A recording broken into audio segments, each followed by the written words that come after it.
All right, well, every year has its hot new computer game, the must-have title for your PC. And this year's runaway hit is Baldur's Gate from Interplay. It's a Dungeons & Dragons type game that has gotten just about everybody's vote for best role-playing game of the year. And luckily we've got Chris Parker here from Interplay to show it to us. Just give us the basic story of Baldur's Gate first before we look at it.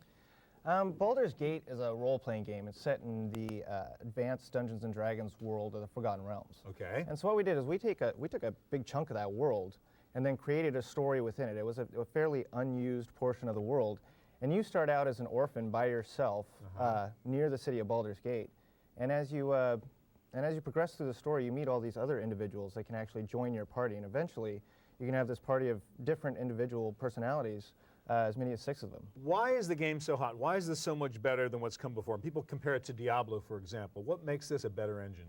Well, Diablo's a great game, but Diablo's very much it's a hack and slash game. There wasn't a lot of story behind it. You had your character and you went through these 15 levels of dungeon killing stuff. Okay. In Baldur's Gate, you get to do that same sort of thing. You're always getting this character advancement, but you also have this background story where you're trying to find out what's going on with the world. And at the same time, you have other members in your party, so you have a lot of interaction with the world. All right, let's get to the game and show us a little bit of playing Baldur's Gate. Sure. So where are we? Right now, I'm in a town called Olgoth's Beard.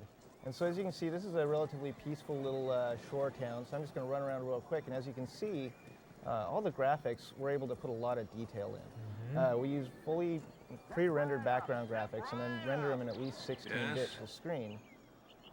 And then, as you can see here, characters within the world actually interact with the party. So here I've got a guy who is talking to me. So as I talk to him, he's going to possibly give me a quest, and he goes ahead and has sent me up. Where are we now? That actual quest sent me up to a dungeon where he wants me to go retrieve an item for him. Okay. You got to deal with this bear guy. Huh? Well, I'm going to leave the bear behind. Okay. But if I go in here, you can see here's a little action. This is a typical dungeon area. Now, one of the things about Baldur's that people really liked is that the Dungeons & Dragons system is actually a turn-based system. When you play it in pen and paper, and it's very slow and combats take a long time. We made it all real time. We went and made every round 6 seconds, and at the same time, you can pause it anytime you want to change stuff. So if I want this fighter to change to his sword, I can just click it, and as you can see in the game world, he switched to his sword, and now he's ready to go to attack. All right, so with show his sword. some action here. How would you actually do a little fight here? Now, let me run forward in here. Okay. Here's another wolf. Right. Let me try and get into a bigger fight with more guys. Okay. So just tell us what you're doing as you do it. I'm going ahead and I'm going to stroll through here and find some bad guys. Now everything's point and click. We tried to make the interface as simple as possible. And so everything you can do is pretty much one click away. So I'm going to go in here and I'm going to fight this wizard right now. Now, like I said, you can go ahead and then just pick, as you pause the game, actions for everybody in the party. So I'm going to have everybody do something different here.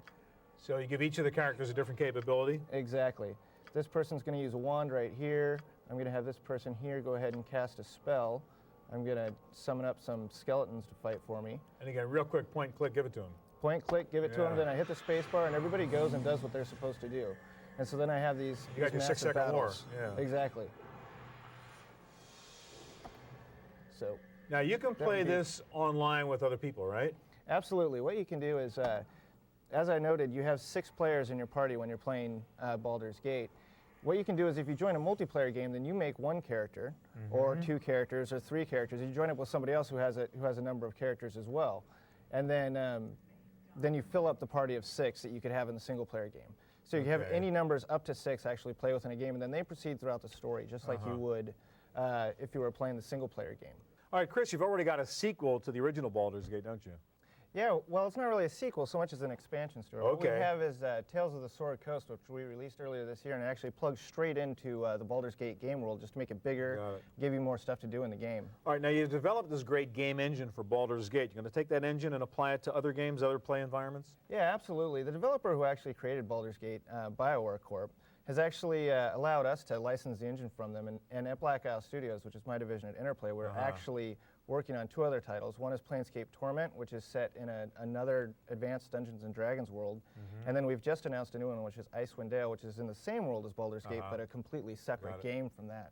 All right, Chris, thank you. And let's thank the folks from WinTech for providing that Ultimate Edge PC so we can have Baldur's Gate really looking at its best. Thank you. All right, well, a few minutes ago.